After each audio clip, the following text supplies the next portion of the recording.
right there, there's a way to get 4. If you paid any attention to me in the when I talked about task 1, I'm pretty sure I reiterated the fact that you must get a 2 on every single element in the rubric, a 2.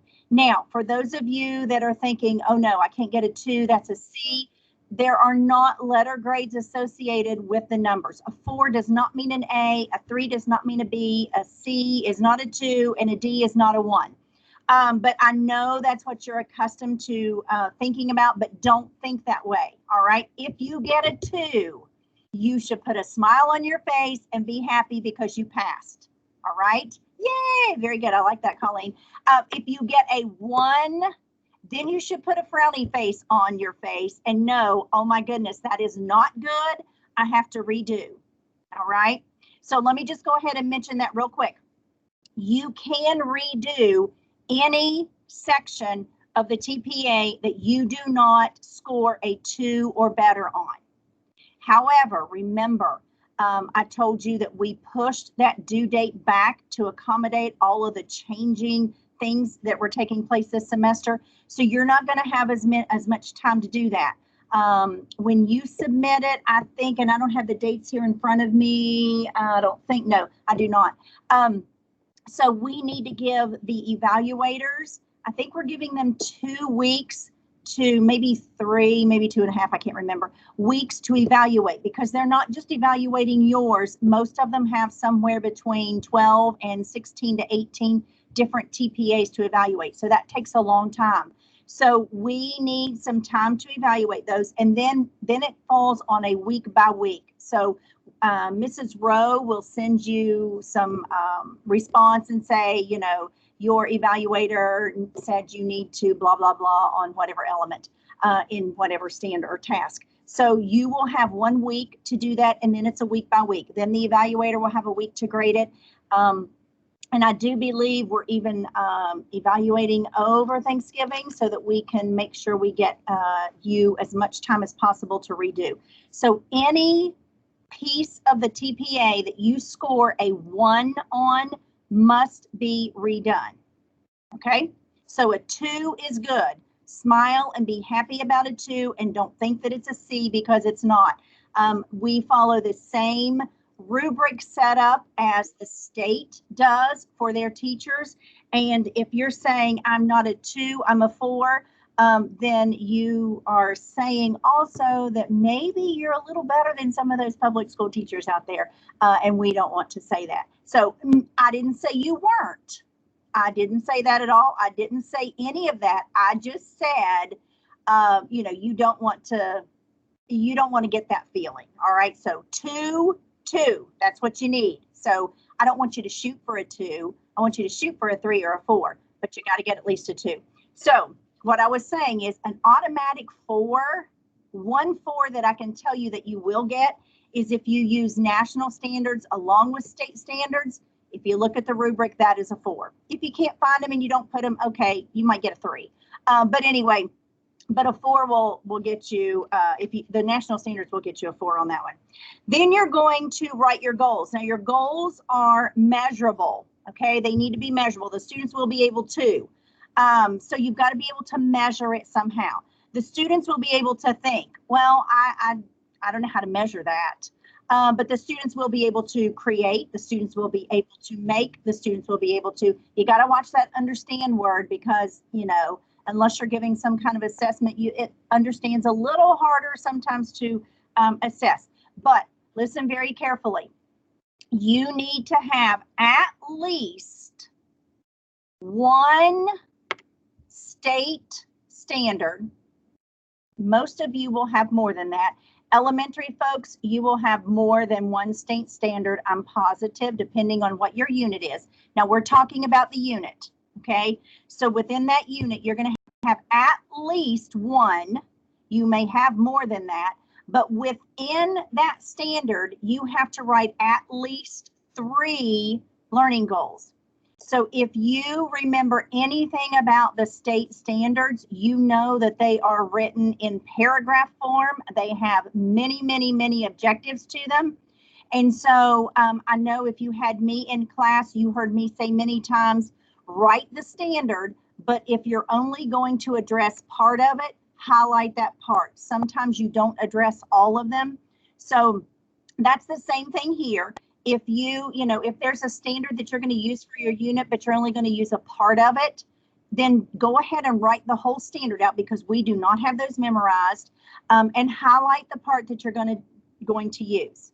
So you have to have at least one state standard. Again, most of you will have more than that, but from that state standard, you have to write at least 3 learning goals.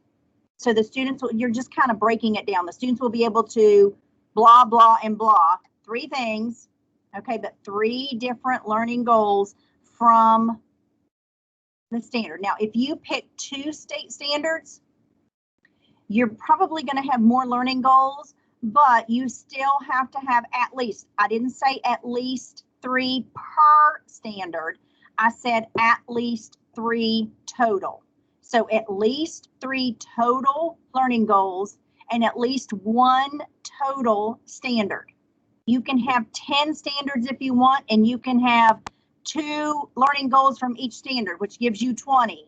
That's fine, but don't get too overzealous, okay? Because you're going to see later on in the TPA, and if you've read through it, you know that you're going to have to do some data. You're going to have to collect some data and do all kinds of things for all of the learning goals. All right, so at least 1 standard. You can have more, but if you can't get at least 3 learning goals, you better find another standard, and at least 3 total learning goals. And I'm going to kind of hold this up so that I don't really want Mrs. Priest to have to switch over. I don't know, though, if you can see that. Can you see that? If you've looked at your TPA, you know exactly what I'm holding up, but this is the template for task 2, and it says at the top, big idea, so you're going to type in the big idea there. Then, oh, she's going to pull it up for me. Thank you, Mrs. Priest, it's page 7. And then all you're going to do is you're going to put your standards down the left-hand side. It says standards. And then you are going to put your learning goals in there. So if you have, say, 1 standard and you have 3 learning goals, then you can put those 3 learning goals. You can just combine that standard and list the 3 learning goals in the second column. If you have 2 learning goals for 1 standard, it doesn't look like she's able to pull it up, but I think you'll understand when you look at it. If you have 2 standards, or excuse me, 2 learning goals for 1 standard, you can put both of those there and then list your other one, etc. And then the last column says level of goals, and that is like your Bloom's taxonomy. What level are you asking? There you go. All right, she's got it. So you'll see the big idea at the top, your standards down the left-hand column, and then what I was talking about is if 1 standard covers 2 goals, you can, mix or merge those 2 on the left hand to get your standard so that you have 2 separate goals. But first column, you have to have at least 1. Second column, you have to have at least 3 different ones. And then you're going to put the Bloom's taxonomy level of the goal on each one. So that's the level of the goal.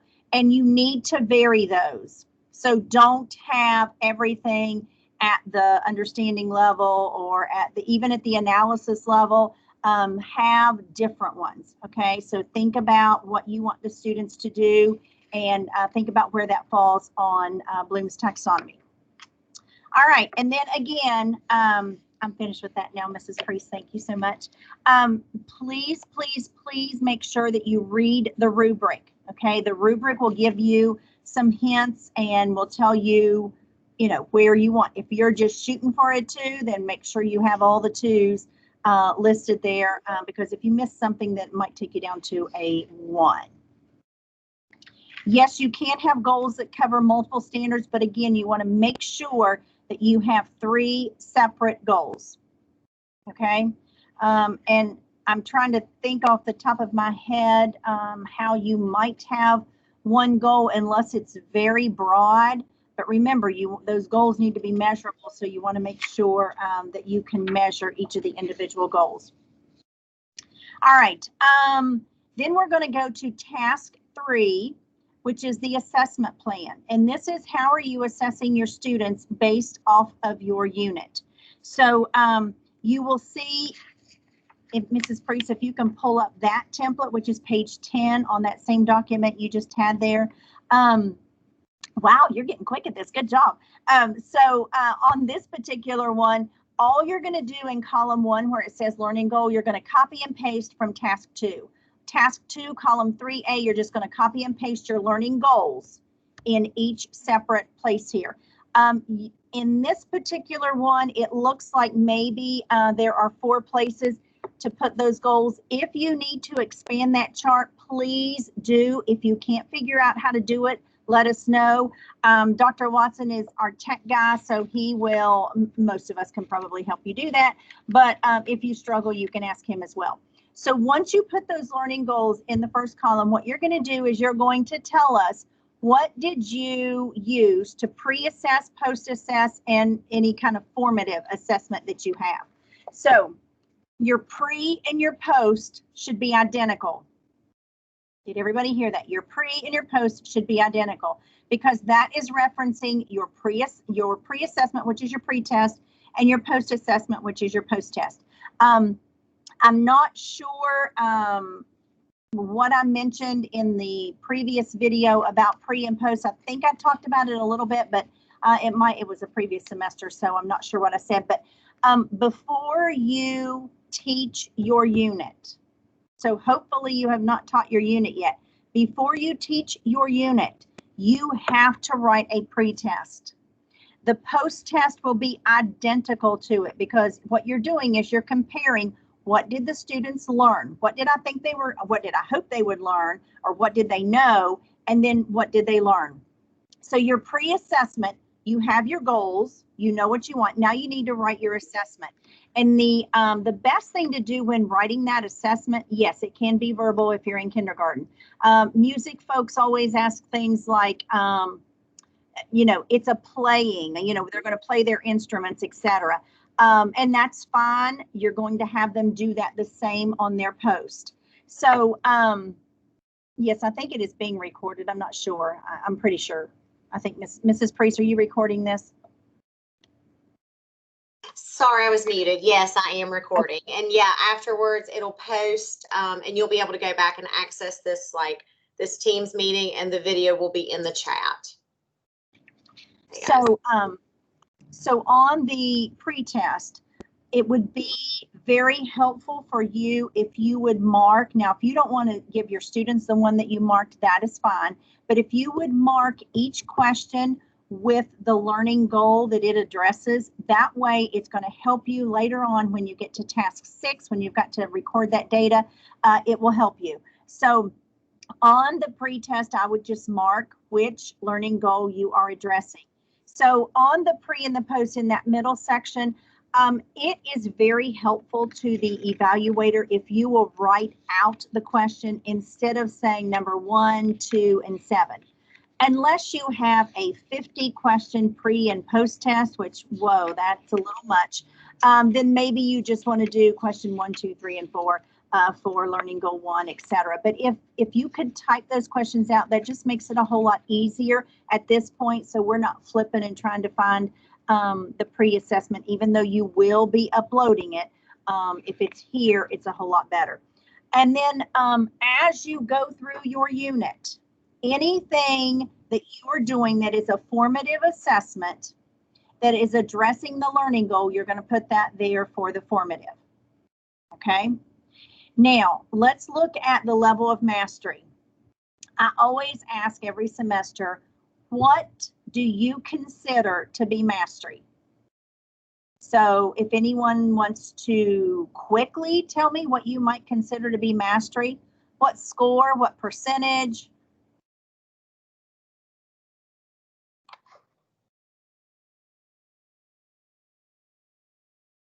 Guys, you can come off mute. Somebody have an answer. Come on. I would say that like at my assessment I made it the other day, it has 10 questions. So if the students get 7 of the 10 right, then I would assume that is mastery. Okay. But that's just like a proficient level of mastery. And that's fine, Hannah. Thank you for answering. Now, some of you may say, oh, no, I would have said 8 out of 10, or somebody else might have said, I would have said 4 out of 10. I can't tell you what is correct for you to think of mastery. But what I can tell you is whatever you think mastery is that on the pre-test and on the post-test. So if mastery to you is 7 out of 10, 70%, then that's what you're going to put over here in the right-hand column. Now, please keep in mind, because I know what you're going to say, your pre-test, you assume that students don't know the information, because if they already know it, then you don't need to teach the lesson or the unit. But still, mastery is 70% if that's what you're saying. All right. Now, everybody does not have to be 70%. So whatever you think to be that. Now, some of you may say, well, and Hannah, I'm going to use you an example. Maybe you're going to give something.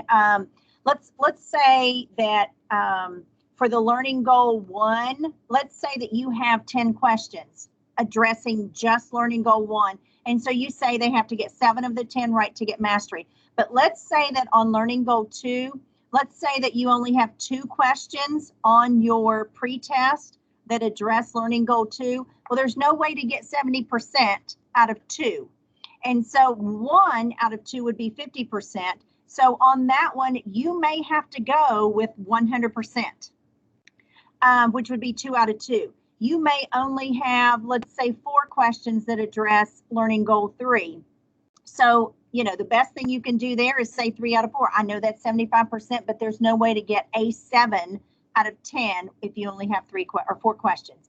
So you may have to tweak that a little bit, but what I want you to understand is that mastery does not change from, you know, whether it's a pre-test, a post-test, a mid-test, whatever it is, beginning of the year, end of the year, whatever you think is mastery is mastery. Now, let me tell you that once you give your pre-test, so you have not taught your unit, you want to give your pre-test, and Mrs.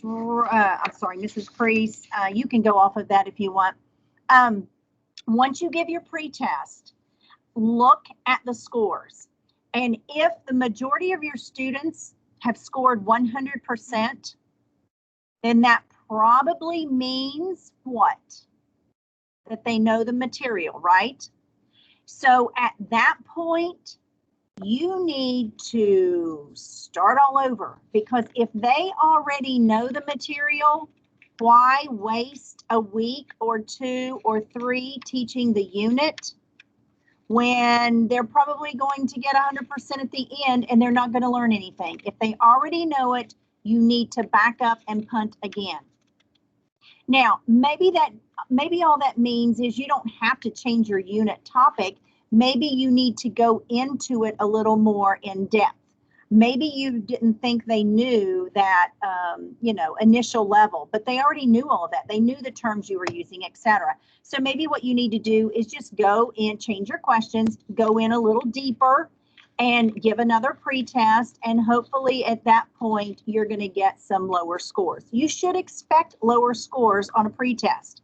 The pre-test should not count against them, but it's just to help you know what they know and what you need to teach. Now, when you give that the post-test at the end, it should be the exact same thing. If you want to switch the questions around, switch the order, that is perfectly fine. But you can't change the questions, because then there's no way of comparing. Even if you ask it a little bit differently, there's no way to know if they got that or if it was just the way you worded the question. So hopefully at the post-test, you will get a lot of high scores, and that will let you know that they did learn the material. Okay, same thing goes for formative. Those are just things that you're doing within the unit that's not part of the pre or the post test. It could be, I'm not a big worksheet fan. Those of you that have had me know that I say worksheet is a bad word, but anyway, there are activity sheets or something like that, or some activities that you're doing, and you can put those in there that go along with the learning goals. but you're also going to list the level of mastery on that too. And it might just be that you're walking around checking them. It may not be an actual score. All right, so again, look at the rubric. The rubric is there to help you know what to do and what not to do. All right, now we go to task 4. Should I stop for a second, Mrs. Priest? Do we have any questions? I mean, it just keeps dinging and dinging. So I know it's coming in. Anything on 2 or 3? Yeah, we've had a couple of questions, and I was trying to get those answered. One specific question that we've had that you and I talked about the other day is that students who are teaching in-person groups that come either Monday, Tuesday, or Thursday, Friday. No, you wouldn't write your, I'm trying to word this correctly. Andrew is the one who specifically asked this, but I'm sure a lot of you have this same question. Those students are not coming Monday, Tuesday, Wednesday, Thursday, Friday. So you would not write that unit as a Monday, Tuesday, Wednesday, Thursday, Friday unit. You would write that, Dr. Lucas and I talked about, we thought it would be good to maybe write it like, if you have like, let's say you're talking about your Monday, Tuesday group, that you would write it for Monday, Tuesday in person, and then like something virtual for Wednesday, and then start back over Monday, Tuesday, day 4, day 5. Does that make sense? Yes. No. Yes. And that was the next thing I was going to say. Yeah. Yeah. Okay. I'm seeing a lot of yes, smiling faces and thumbs up and head shakes. Okay. Okay. And then Andrew also asked, like, would it be okay if students get 100% or close to 100% on the pretest? Not really. It depends on how many students you're talking about. You know, if you're talking about 1 or 2 just random students, then okay, that we can work with that. But you know, if the majority of your class or a big percentage of your class gets a 100%, then you need to find a new unit, you know, come up with something new. I'm trying to go through these really quickly. Let's see here. For Andrew, I don't even see an Andrew. So maybe I think he came out, he fell out and then he came back. Oh, his Wi-Fi went out. Okay, there we go. Okay. And maybe I don't even have the whole screen because 2, 4, 6, 7. I don't think I can get them all. 49. Okay, it says like for example, okay, hang on, David. David, you said the 100%. I'm sorry. Like if you have a gifted student, yeah, I mean, you're going to have that every once in a while. You know, you're going to have a kid who's going to score 100% no matter what. But for the most part, your students need to show improvement. Would PE majors need to create just before you go on? So okay. Let me just say that if more than 1 or 2 get 100%, then I would say definitely you probably need to back up and punt. If those couple, I would just think as I go through my lesson, hopefully they're going to get a 100% on the end. If they don't, then maybe they're good guessers if it's a multiple choice test or a true false or something like that. But I might give them some challenging, especially for your talented and gifted student. You might give them something a little more challenging through the unit that other students may not be doing. Right. That's good. Okay, Micah, PE majors need to create assessment for each elementary grade. Okay, so your unit, you're only writing it for 1 grade. So your assessment is only going to be for the students you're writing the unit directly for. So I hope that answers it. The thing that keeps popping up, Dr. Lucas, that we probably just need to go ahead and cover is, you know, some students are teaching all virtual and have taught all virtual from the beginning. And so one of the questions was, do they have to have the video consent form if the students are never on the video? So you never see the students? Well, I mean, like Kanawha County has not had any students in person at all. I'm thinking though, guys, I'm sorry. Virtually? Well, I mean, in person, but who, Kirsten Dunn, you're in Kanawha. Can you come off? And actually David's in Kanawha. Okay. I'm So are you seeing your students on the screen virtually?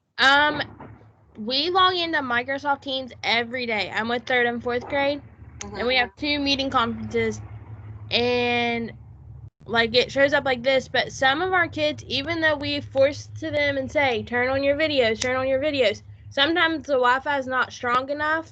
Right. They're in to pull their video to post it. And today our internet went out at my school, so that was a whole nother disaster. So Okay, Right. so this is what I would say about that. I would go ahead and get that form just in case, because the time you say nobody has to do that form and then they accidentally pop on there and parents would not have wanted that, that could cause some major issues. So I would say go ahead and get it.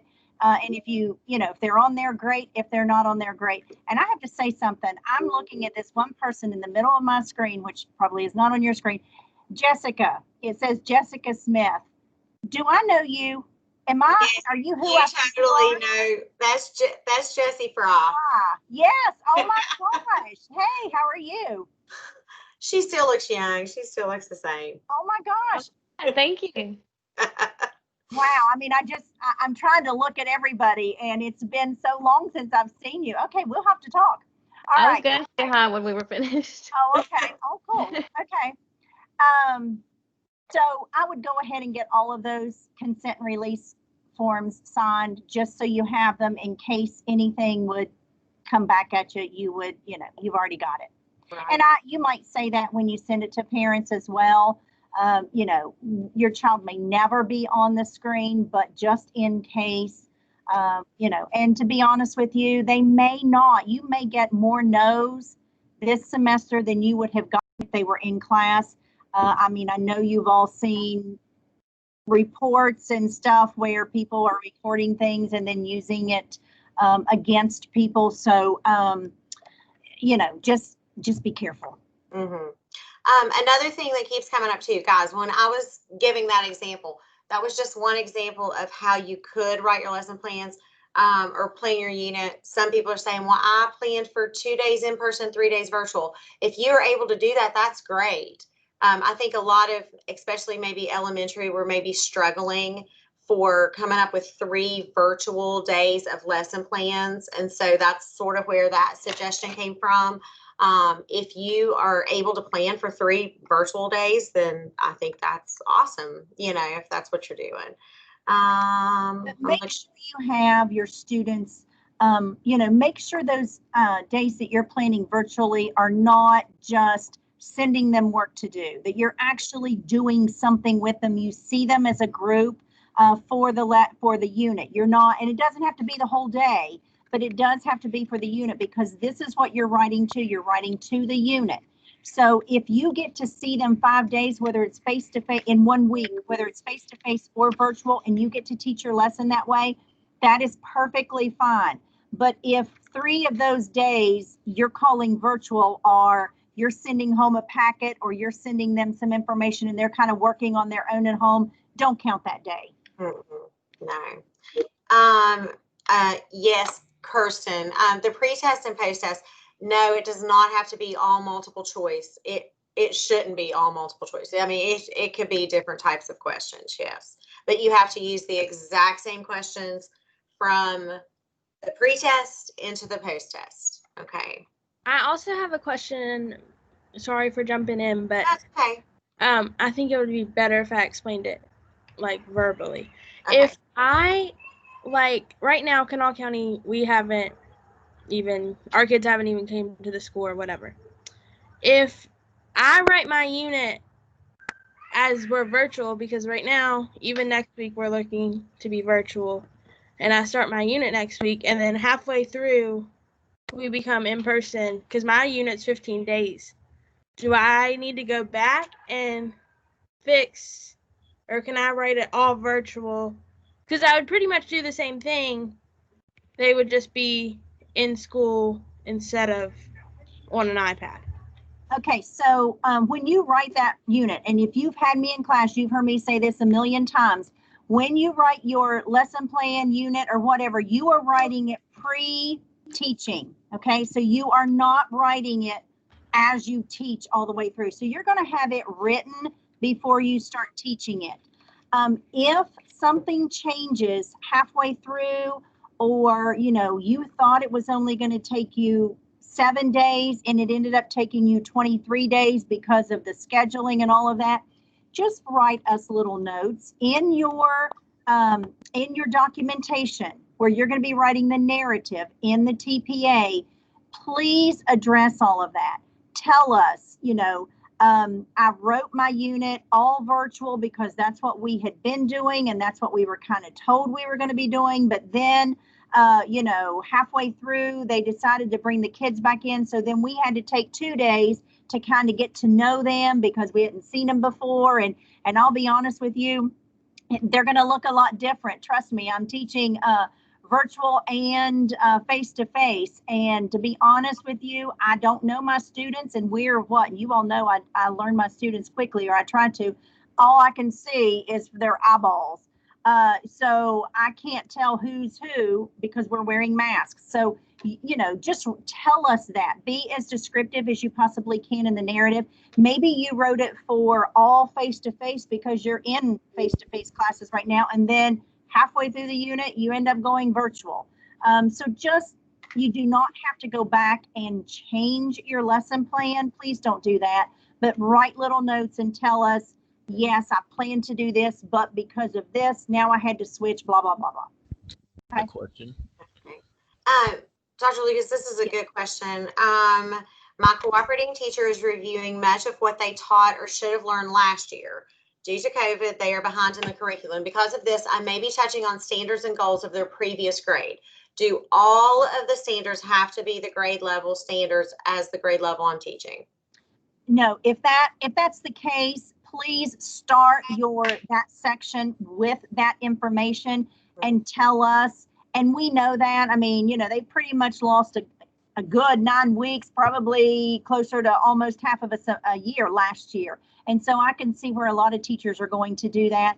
And sometimes the objectives or the standards don't always match the grade level we're hoping to teach. So yes, that's perfectly fine, but just let us know that up front so that we're not wondering why you're using 2nd grade standards for a 3rd grade class, because we will not assume that unless you tell us. And that was my question. I'm sorry. What you said, let you know up front. So do you want that like at the top of each of our, like, I'm just want to know specifically where you want us to let you know that. To be honest, I think I would probably, just so it's seen and not overlooked, I think I would put a cover page on my TPA before task 1 and say, important information to know before reading my TPA. My unit, is covering Monday, Tuesday, and then for 4 weeks, only Monday and Tuesday, because that's the only time I see my students. My unit was written for virtual, and then halfway through we came in face-to-face, or, whatever, or, I'm in 3rd grade, but the first 9 weeks we're doing 2nd grade work because we're trying to catch them up. That way it is not missed and the evaluator will see it right up front. And then if you want, as you go through the template and the narrative, you want to address those specifically in there, put it in there again. It's not going to hurt. Mm-hmm. So before the TPA, the cover page. Okay. Yeah, I would put it before task 1, right before task 1. Okay, yeah. Thank you very much. Okay, so Leah, for virtual students, when I give them the pre-test and they all do amazing, should I just assume that they know the material and did not receive help from their guardians? Yep, that's what I would assume. I hate that. Ugh. I wasn't even thinking about that. So Leah, I would maybe just, and a lot of people are saying same, I would maybe just, because you're elementary and because you have contact with the parents, I would just maybe, send a little message and say, parents, I am, working on this unit. I need to complete a pre-test. And it doesn't count against your child. This is not a grade. Yeah, I need a true reading, blah, blah, blah, blah, blah, and just see, what happens. So. And if you don't think that's going to work, if you can see, well, some of you said you can't see all of them.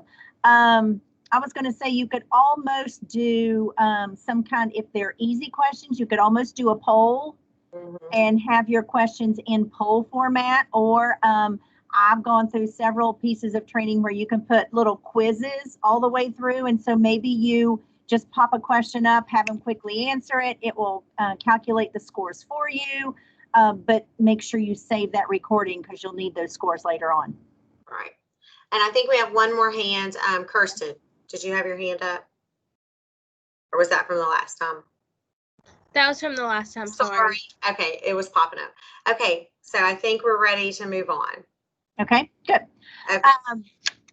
All right. Oh, somebody just says there's modes of virtual quizzes on Schoology. So make sure you can look at that. All right. So we've talked about what your unit could look like and as far as days go. So I won't go over that, but make sure that you have a good mix of virtual and face-to-face, if that's possible. For some of you, I know that's not possible and will not be possible, but as much as you possibly can. But that stuff that they just do at home all by themselves, I would really try not to count that as part of your unit. Then we get to task 4, and task 4 is your unit. Okay, so Mrs. Priest, do you care to, let's see, which one? Were you bringing up there? No, you're bringing up what I'm doing, right? Okay, that's fine. Go ahead and bring up that document again. So in task 4, this is where you also pick your focus students. So you're going to pick 2 focus students, and I'm going to talk to you so I can see your faces here in a minute, but let me just explain. This will also be in your Word document that you're going to type into. So the 2 focus students, you're going to tell their diverse needs, provide your reasoning for choosing them, and then you're going to describe how you're going to differentiate between the 2, or differentiate for them. Okay, so you can pop out of that and let me look at their lovely faces. So what I want to tell you is when you pick your focus students, you don't have to pick 2 students who maybe one is the top of the class and one is at the bottom. You don't have to pick a male versus a female. You don't have to pick someone who is, let's say, talented and gifted and someone who's learning disabled. You can pick whoever you want. However, those suggestions of different students are pretty good ones. If you just randomly pick 2 students, your reason for picking them is you just shut your eyes and touched whoever was on your grade book and that's who you are. You're probably not going to get some good information. So really think, but what we don't necessarily have to do is picking someone with an IEP versus someone who doesn't have an IEP, or 2 students who have IEPs. Think of what you really want to look at. Who are you wanting to compare? And I hate to use the word compare, but that's kind of what we're doing. Okay. But you're going to pick your 2 focus students. You want to know how they are learning versus someone else, how you're going to differentiate between the 2. So that's what that chart is going to be that Mrs. Priest had up on the screen. In the actual Word document that you're going to be doing, you will have that template. All the templates that are in the information that Mrs. Priest is pulling up, those are also in your Word document. Again, you'll just type into those. Also on task 4 in the Word document, you're going to have a template, and that is the lesson plan template. There will be 10 days of lesson plan templates. You may not use all 10 days. You may use 20 days, and so you may need to add some to it. So if you need help adding some of those templates, let us know.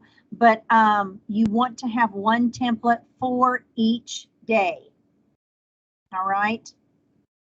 I do believe, and you don't have to pull it up, Mrs. Priest, but I do believe that in the beginning of the lesson plan format is the unit. It's just a little unit overview, and it asks, that's where you would list all of your unit standards, all of your unit materials. There's maybe 5 pieces there, and that just means whatever you wrote in your individual lesson plans, you're just combining and put them there. Not the procedures and all of that, not the individual things, but just all of the standards, all of the materials and things like that. Okay, So you're Yeah. just type I'm right in. sorry, I'm going to interrupt real quick. Okay. For folks that are in Ohio, we always talk about this. We always get this question. And I think I'm going to actually change my answer this time because I know you need to put the state that you are in. I know you need to go by their standards. So I'm going to ask you to go ahead and use the state standards, but you also need to look at West Virginia standards. We always say you have to put West Virginia standards in there. And it's not to discriminate against another state, but West Virginia is the state that is certifying you. So we need to make sure that you know what those standards are, not memorized, but what, how to find them and how to address them, et cetera. So I'm going to ask that you put the West Virginia standards in there. If you want to, and the teacher will probably already have helped you find the Ohio standard. If you want to stick the Ohio standard in there as well, just so it's all together, that is perfectly fine. Okay, because you're actually going to be teaching by the Ohio standards, but we need to make sure that you can kind of connect that to the West Virginia standards as well. Did that make sense? Yes, totally. The lesson plan template is found, well, actually the lesson plan template is in the TPA document. Right. Yeah, it's under this task. So In the Word someone was asking document. about that in the Word document. And that's the one you're going to be typing in. Yeah. Okay, you're not going to be typing in this one that Mrs. Priest is showing you because that's kind of the directions. Right. I think it was, I don't remember now whether it was the third or fourth file down, but it's the one that says, I'm pretty sure in the title it says Word document. Okay. So if you pull it up and the rubric is there and all of this verbiage that I told you you should be reading, if that's there, that's not the one you're going to type in. Right. Okay. You need to go to Word document. Actually, the one I am showing them is the Word document. Oh, it is. Okay. Okay. Yeah. Sorry. That's okay. Yes, Jake, if you're only seeing your kids once a week and you only have one lesson per week, you need to have 5 lessons in your unit. So your unit will be at least 5 weeks long. At least. Get started ASAP, but remember you've got to you've got to write your pre-test and your standards and all of that first. Yeah. I'm making sure. Okay. I think that's everybody. Okay. Okay, I see a hand over here. I can't tell who it is because it's not they're not on my screen, but I'll make It's me. It's Anne Craft. Okay. I am a TIR, but I think multiple people I feel like have had this question, and I just want to clarify for my own brain. So I am, like a lot of people, blended on 2 days and then 3 days my kids are at home. Now we have to, for Wayne County, we have to upload like at least 2 videos of us teaching. We cannot have our kids on a Microsoft Teams meeting with us because we cannot require that. Now my kids are like actually doing things and working with me, but if that doesn't count, that's okay. But my lessons are going to be very disconnected in my unit plan. If I only do it for Monday, Tuesday for like 3 weeks in a row. Does that make sense? That's so wow, Wayne County, you are not you're not doing what we're doing right now. No, we cannot require our students to be on at a certain time. And I know that was concerning to several people that I've talked to. Like we can't do that. Like for Wayne County to be virtual right now, you just have to have 1 hour of internet capabilities. Okay. Which is mind-boggling to me, but that's how the way we're rolling. So I didn't know if when I'm writing my lesson plans, if I needed to have like the magic number of 5 or whatever that number is, like, am I going to have to break it up for my Monday, Tuesday lessons multiple times a week? Because those, like my unit is continuing on the days that they are not with me. It's just, I didn't know if that doesn't qualify as me teaching them for those days. Like I am uploading, my classroom is actually going to be flipped. So I'm uploading instructional videos the whole time that they're out of my classroom. And then when they're in my classroom is really when we're doing a lot of the work. So. Wow. Okay. Okay, I'm thinking. I think what I would like to see. Because you're elementary, right? Is that what you said? No, you're not. Oh, you're a TIR. I'm TIR. Okay. I'm secondary math, actually. So Okay. my kids are big. Okay, I think what I would like to see is, so Monday, Tuesday, you have them face to face. And then, so this is what I want. I want your unit to be Monday, Tuesday, face to face. And then you can go ahead and put the unit part on Wednesday, Thursday, Friday. But then I think I would like to see next Monday, Tuesday as part of your unit 2.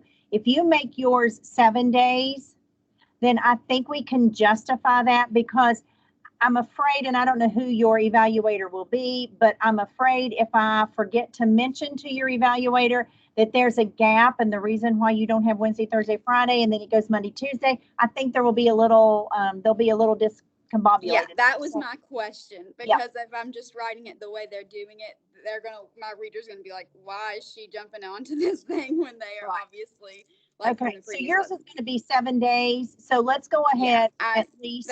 That's fine. I just wanted to make sure that like I was on the same page of what Okay. I needed to do. Okay, And thank you. anybody else that's in that boat, same thing goes for you as well. Can I ask a question real quick? Sure. I'm also TIR in Wayne County. I'm doing Spanish 1 at Wayne High. Okay. And so my one concern is that to fit all of my material into the semester, because we're doing a block schedule, I am on like 1 chapter a week. So for my unit, does it need to be, if I'm doing a block schedule, Monday, Tuesday, no kids Wednesday, then Thursday, Friday, how do I count those days if I'm doing a different chapter each week, if that makes sense? Maybe. So when you say block, are you talking like a 90-minute block? Yes. Okay.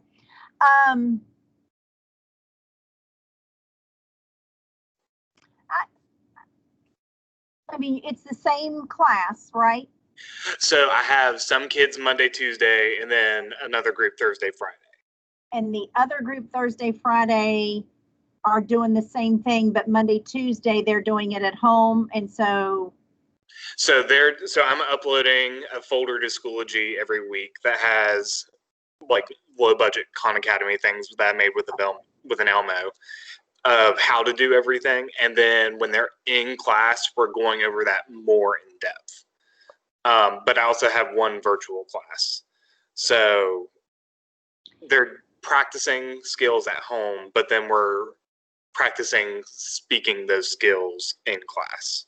okay, but you still have the same group of you still have the students that you see Monday, Tuesday are still doing stuff in your unit or your lesson or your class or whatever on Thursday, Friday, but at home.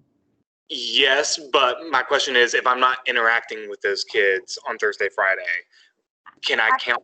That's what I'm struggling with. I think what I want you to do is the same thing I told Anna as far as the TIR goes, and this would be true for everybody. Go ahead and put the Monday, Tuesday, because you see them face to face. Include the Wednesday, Thursday, Friday material, but make a note that you're not seeing them. They're doing this particular stuff at home, and then come back on Monday, Tuesday with that same group. So yours is going to be a 7-day as well. Okay. But you're only going to have really 4 days where you see them face to face like Anna, and 3 days where they're still working on your unit, but it's not going to be in your presence. Okay. Okay. Thank you. Mm-hmm. My question is kind of, I'm sorry. Go on first. I'll jump in after you. Okay, I'm kind of in the same situation. I have a Monday, Tuesday, and a Thursday, Friday, and the way my cooperating teacher would like it is like Monday is a review day and Tuesday is the lesson that we do, and then we'll have the whole week to complete the activity or the assignment that goes with it. And then Monday, when we're in class, we review it and we submit that activity. And then Tuesday, we learn the next steps. Like I'm doing parts of speech. So tomorrow I would do nouns and pronouns. And then they would have the entire week to do the activities associated with that.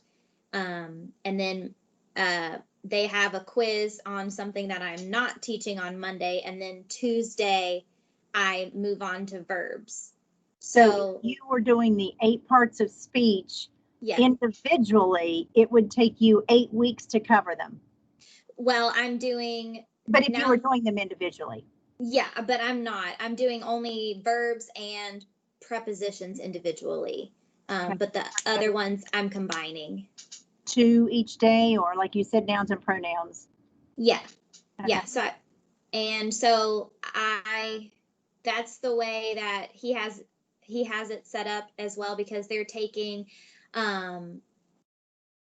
they have like 50 Greek and Latin root words that they have to know, and they're taking a quiz on 5 at a time every Monday. And so we didn't want to bombard them with learning new things and reviewing. So that's kind of how mine will be set up, where it'll be like instruction one of the 2 days that I see my students, and then they have a week to complete all of those activities for the next time that we see each other. So is your unit on the 8 parts of speech? Yeah. Okay. So I would suggest that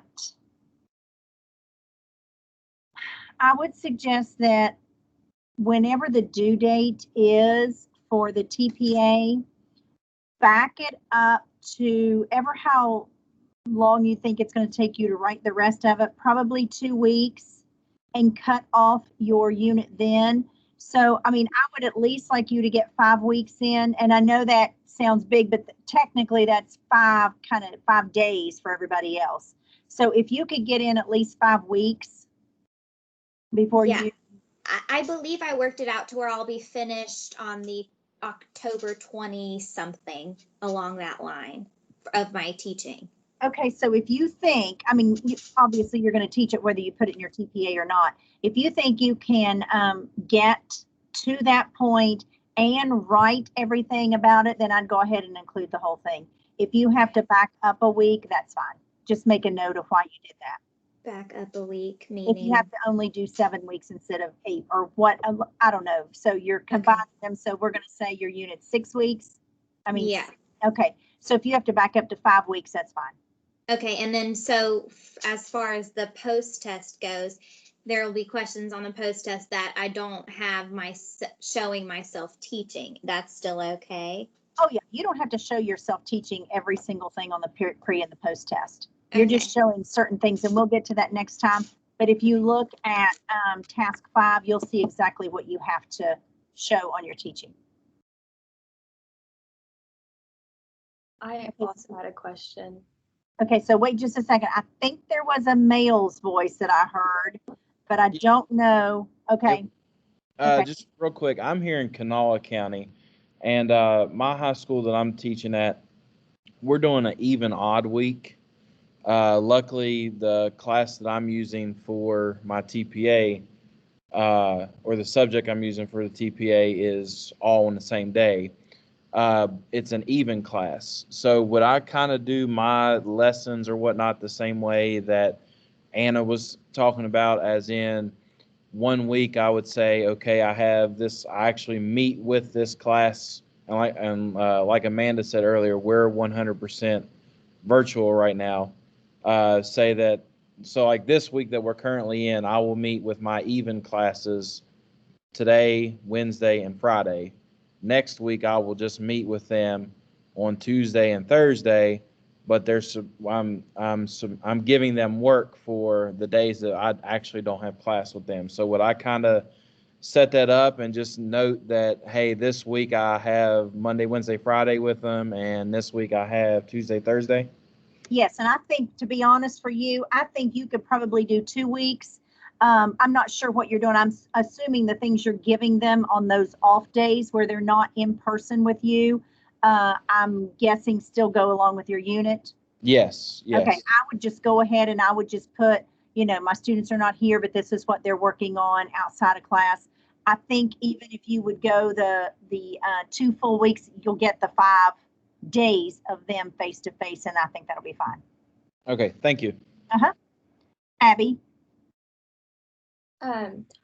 We are also in Wayne, like, not allowed to ask for them to bring papers back, and a lot of our parents haven't been getting on Schoology to like do the work. So my concern is that I'm going to post videos or things to do, and there's no way for me to see the evidence that they're doing it or that they're even going to partake in it. So do I just do it anyways, or?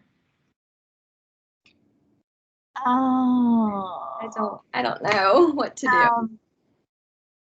So you're talking about your pre and your posts and everything else? Yeah, and even just because where I'm in Wayne and I can't set a mandatory meeting. So if I'm supposed to continue Monday through Friday, how, like, I can't guarantee they're actually going to do it because a lot of them haven't been. All I can say in any of those situations is do the best you can. And if students don't do it, I mean, I know if they were in class, you know, you could do all kinds of things, you know, take away their recess, you know, you could do things. You're not going to be able to do that when they're not with you. So do the best you can. And they're on the chart in task 6 where you have to talk about whether their scores were increased or decreased from pre to post.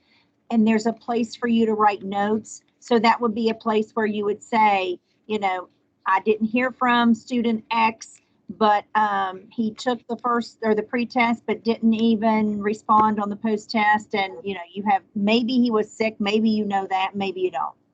So I would do the best in getting as much as you all can. It is totally different. I'm hoping that this is not our new normal, but for a little while it's going to be. And so this might be what you all are looking at when you start teaching in your own classroom for the first semester, year, whatever. So just do the best you can.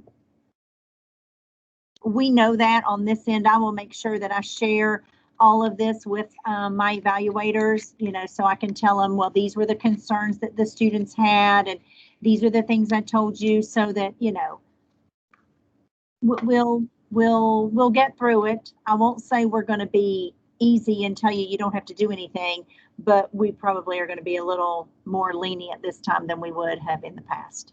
Okay, so would you recommend just posting videos then since you didn't want our unit to be like worksheets and things to like be doing? Well, if they, I mean, you can do either one. If, you know, and you just know me, I'm not a big worksheet. And if you're giving them 20 worksheets to do on days that you're not there, in my opinion, I think that's a waste of time. Okay. Because they're not going to enjoy it. And if you say, well, I'm not going to grade it anyway, it's just busy work, then you know how I feel about that. So, so if you want to post videos and, you know, try it, that's perfectly fine. If you want to give them the worksheets and all of that, okay, that's okay. You know. Okay. Thank you. Uh-huh. Okay, so I'm done with task 4 as well. And that's all I'm going to do today, but I do want to mention one quick thing because I was really hoping I wouldn't keep you past an hour because it is a long time to sit and look and listen to somebody. But I just want you to keep in mind as far as the video goes. I know this question came up, but the video can only be 15 minutes max. Once 15:00 comes up on our clock, we no longer watch it. So if your best material is at 17:01, it will not be watched. Okay, you can have as many video clips as you want, but total can only be 15 minutes. And I would just say, try to use, I mean, some of you are giving me the look like, oh my gosh, really? Colleen, I see that. But seriously, I mean, you know, if it was unlimited, and this is a state requirement, not a Marshall requirement, but if it was unlimited before we had a time on it, oh my goodness, they were hours and hours long, and we can't look through all of that. So 15 minutes is max.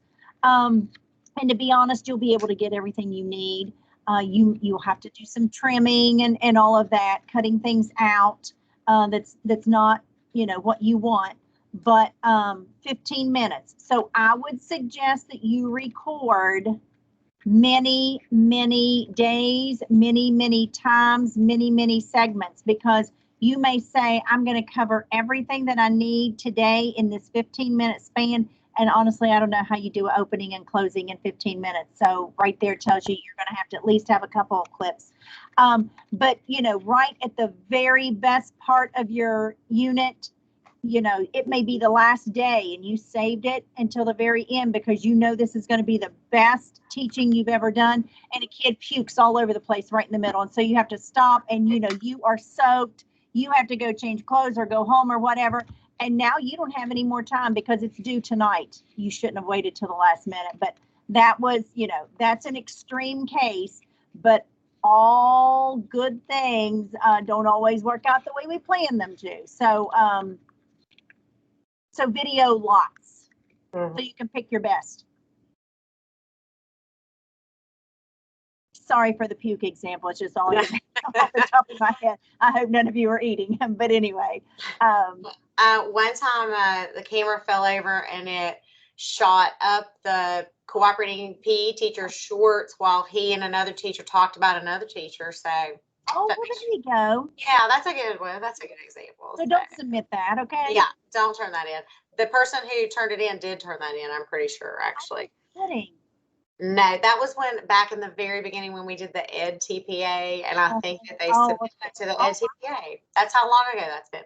Well, sure, that's a nationally scored. Yeah. Well, I'm sure they got a kick out of that one. I'm sure. Okay, so Andrew, my teacher is just keeping it as it is a day to give the students assignments. So we teach 2 days. We talk about what is due. Put them on a virtual day. Do I put that in my unit plan? Yeah. I mean, just put what's going on, guys. And, you know, I'm just going to reiterate what Dr. Lucas said, because I feel like that I know nobody is relaxed about this. I feel like you all are kind of torn up a little bit.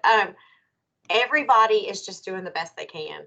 Dr. Lucas is doing the best she can. I'm doing the best she can. We are all doing the best we can. So just do the best you can, and we will just keep on keeping on. And I don't know what, you know, and your class is not going to look like anybody else's class probably. And so when you start writing this TPA, don't be talking to your friend and this and that, because theirs is not going to be like yours is going to be. So just do what you think is best. Andrew, we wish we could. and don't panic, Emily. Don't panic. It will be okay. Trust me. I mean, it is honestly true. I've been teaching here this is my 28th year, and I feel like this is the worst year ever. Those of you that know me know I'm hands-on, and I like to be right there beside of you. I like to, you know, be in your groups and all of that. And I sit behind a piece of plexiglass with a shield on above that. So I have a shield on behind a piece of plexiglass, and I don't move. And I'm not a sitter while I teach. I am a mover. And so this has been very difficult for me. And I'll also tell you too, when you're videoing and you want to record yourself, just laugh, because I've done, I can't tell you how many training videos and all of that. And the bloopers, I think I'm just going to make a whole reel of blooper tapes because they are quite hysterical. So anyway, sometimes you can't stop and do it again like this, but sometimes you can, and those are quite funny. So someday, I don't know when, but someday we'll sit back and laugh at all of this and think, how did we manage? Your great-great-grandchildren will say, what in the world were they doing? So it'll be funny someday, not right now. Not right now. All right. So does anyone else have any more questions? I've got a few people I've asked to stay on at the end to talk to. This video, this seminar, I did record it. The recording will be available. It takes it a little bit to upload, so don't be on there trying to get on there in the next, hour or so. It'll take it a moment. All right, if a question comes to your mind after we finish up here, please don't hesitate to send me an email, and I will be, Jesse, stay on here. And I will answer that as quickly as I can. That document I sent you, the like FAQ on the TPA questions, I will just make that like a working document, and we'll just keep adding to that when those questions come in, and I'll just update it as it goes. Okay. All right. Did you say Jessie or Josie? Oh, I'm sorry, Jessica. I'm sorry, Josie. Okay. I was just like, wait, what? Okay. Yeah, sorry about that. Okay, so if no one has any other questions for the good of the group, you guys are free to go. So thank you, and I will be in touch this week, probably tomorrow, just with some updates and all that. Okay. Bye, guys. I wish I could wave at your students when they leave. I wish I could high five everybody. I know. Thanks, guys. Maddie Hensman. Oh my gosh. No. Maddie, are you still on here? Oh. What'd she do? She said that she had a student puke last week in her mask and take it off and hand it to her. Oh, Maddie. Oh my gosh. That might be one of the worst ones I've heard. I'm going to use that in the future. Oh, Maddie, I'm so sorry. Oh, wow. Okay, so I asked Cody and Bobby to stay on, and Hannah Caldwell is going to stay on for the very end. Bye, everybody. Thank you. And I'm just going to say hi to Jessica real quick. Oh, where'd she go? Oh, you keep moving around. Everybody pops up. Right. What are you doing? I'm sorry. I'll just take a second, Mrs. Priest. That's okay. Go right ahead. So, Jessica, would you rather talk somewhere else? I don't care. Okay. So what are you doing? I have not seen you forever. How's your mom? I know she's great. Do this. Email me and we'll have a Zoom meeting. Okay. Okay. I'll give her a quick synopsis tomorrow, okay. Jesse. Okay. All right. Oh, yeah, it's a long story. Oh, yeah. Wow. Okay. All right. See you guys later. Bye, I Mrs. do have Price. questions, though. Oh, Maddie, before you hang up. Oh. Yes, Maddie. Oh, my gosh. She's frozen. I'm not sure. Oh, she is frozen. I don't think she's on there anymore. Okay. Kristen, did you need something? Yes, I was just going to ask when the TPA is due now. Well, I put it in the shouty caps over in the chat. I put it in all caps, and I put yes, Kristen. Okay. They're shouty caps. Okay, sorry, 5th. I didn't see it. It's okay. November 5th is the due date. Mrs. Priest, do you need me? No, I think I'm good. Oh, yeah. Oh, hang on. Bobby and Cody. That's the question. Okay. I need you to. Oh, you need me to? Okay, you stay on there too. It may be a similar question, I'm thinking, since you guys are both related arts. Okay. All right, Cody, you and Bobby, go ahead. You can unmute. Sorry, I had to figure it out. I'm not to this. We are not allowed to require people to use this either, so I don't know how to use Teams. It was really my. Are you Cody or Bobby? That's Cody. Cody. Hello. I'm Bobby. The red shirt. Bobby's in the black shirt. Sorry about Cody, that. I just have to say this. I am so sorry. I have to say this. But do you get mixed up with your students? Yes, I do. I know. I honestly thought when you all were hooking up, oh, you did too. I know. Yes, I can imagine. Honestly, Cody, I thought maybe you were like Bobby's son and you were. Well, listen. That's a son fixing it for dad. I get mixed up with students all the time too. It's over. It's all right. This happened Them up here done. Sorry. Go ahead. Okay, Cody, go ahead. My biggest issue. I'm in Wayne County. So we're not allowed to require them to be online at a specific time. We're not allowed to require them to do anything that requires internet. They have to be able to go to an internet connection once a week, download all of their items, and then the next time they go to an internet connection, upload all their items and then download the next, and then keep going. A lot of the stuff that we have is online, so I can't really do a lot of stuff. So if they don't have a metronome, the metronome can be on Google, but Google is online. So I'm not really sure what to do. And I see my kids twice a week, but we usually do one number in the elements book, let's say number 58, which is Hard Rock Blues, which is what they're doing right now. We teach it, and sometimes they play together. It's kind of iffy if we're allowed to play inside, if we're allowed to play outside. If it's too cold, we can't play. It's horrible.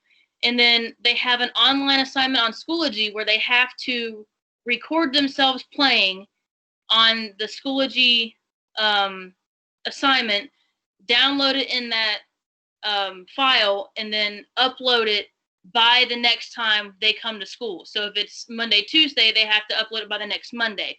But it's only one assignment that we're doing right now because we don't want to overload these students because they're probably just as stressed as we are. Honestly, they don't know what's going on or anything. So I'm not sure what to do about the unit because I only have one lesson per week per class. So, okay, and Jessica, you're saying the same thing. Okay, so why don't you all, Jessica, are you music as well?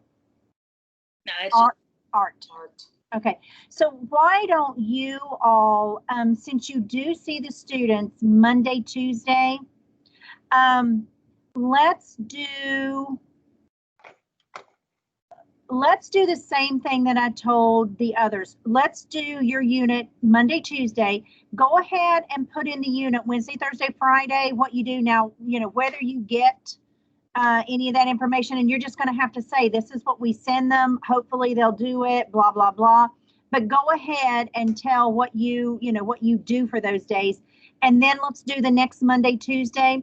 So you've got at least 4 face-to-face. If you have time and you can do 6 face-to-face, like go ahead and do that Wednesday, Thursday, Friday again. And then the next Monday, Tuesday, you can do that. If you can't, then, I told everybody else just to do Monday, Tuesday, and then the next Monday, Tuesday. But if you could fit in 2 more Monday, Tuesdays, that would be great. And I would make a note, like I told everybody else, to kind of do a cover sheet. I think I'm going to ask everybody to do a cover sheet and just put any extenuating circumstances on that sheet. And that just lets the evaluator know up front, read this, because this is going to tell you why, it's going to be weird, or different, I should say, not weird.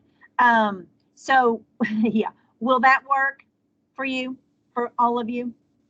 I only see my students once a week. You only see your students once a week? Okay, so I would try to do as many weeks as you can. Try to get 4 in. And if you can get more than that, okay.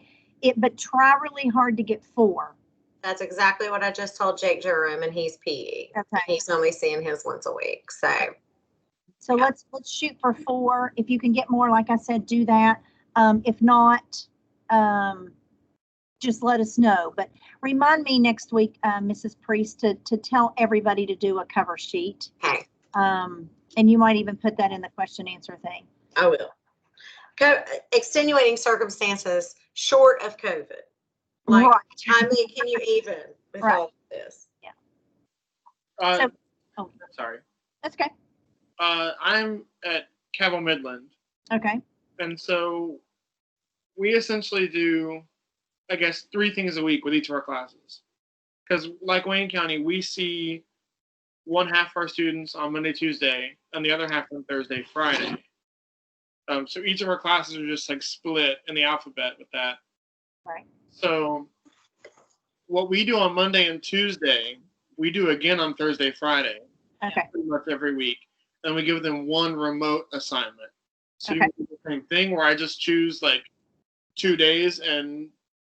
Yeah, why don't you, yours is a little bit easier maybe, I don't know, but why don't you go ahead and you're just going to choose 1 group, and then you're going to do Monday, Tuesday, like if you pick the group that you see Monday, Tuesday, or Thursday, Friday, doesn't matter. So give me Monday, Tuesday, tell me what they're doing Wednesday, Thursday, Friday, because you're giving them stuff to do, I think, aren't you? We give them like 1 assignment to cover the other 3 days. I know that. Okay.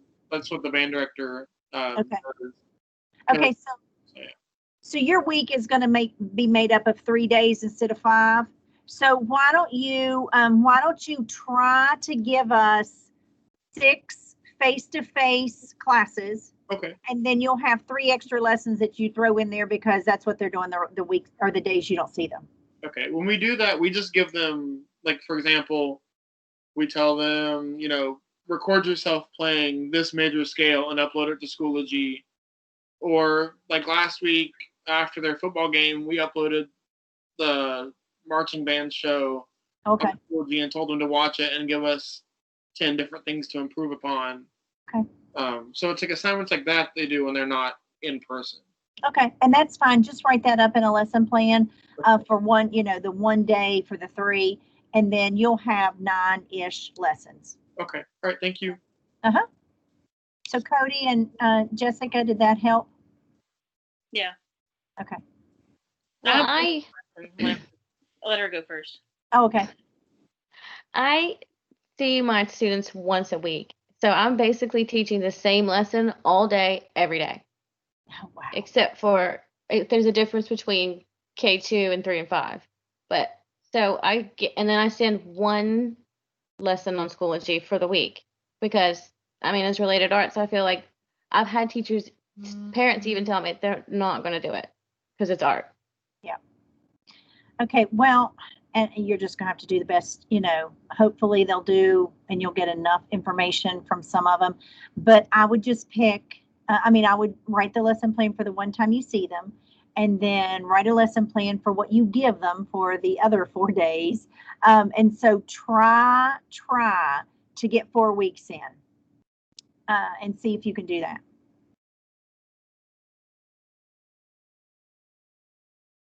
Okay, Hannah, hold just 1 second. I just want to see, because Cody is along these. I'm not sure if are you in the same boat they are? No. Okay, hold on just 1 second. Cody, you were going to ask something else, maybe? Well, one more thing. I have most of my classes have 2 to 4 students in it, face to face.